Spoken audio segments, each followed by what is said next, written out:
நான் உங்ககிட்ட ஒரு கேள்வி கேட்குறேன். நம்ம இப்போ ஒரு 2025ல இருக்கோம். 2025ல நமக்கு எல்லா இடங்களையுமே ஒரு பெர்ஃபெக்ட்டான ஒரு இன்டர்நெட் அப்படின்றது கிடைக்குதா? சரி, இன்டர்நெட்ட விடுங்க.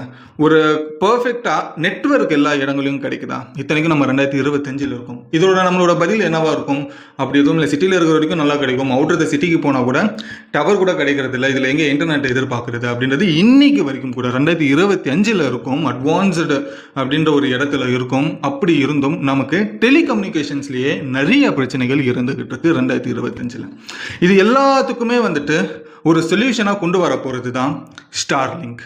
கேட்கவே கிரேசியா இருக்குல்ல. என்னடா ஸ்டார்லிங்க் எலான் மஸ்க் கூடதாச்சு, அவன் எப்படி எல்லா இடங்களையுமே கொடுப்பான் அப்படின்றதுனா, ஆமாங்க, ஸ்டார்லிங்க் கூட ஒரு முக்கியமான கோல் என்ன அப்படின்னாக்கா, இன்டர்நெட் அப்படின்றது சேட்டலைட் பேஸ்டா நமக்கு இன்டர்நெட்டை ப்ரொவைட் பண்றது தான். ஸோ டைரக்டா நமக்கு சேட்டலைட்ல இருந்து வானத்துல இருந்து நம்மளோட போனுக்கு இன்டர்நெட் கிடைக்கும். ஸோ இப்படி கிடைக்கிறதுனால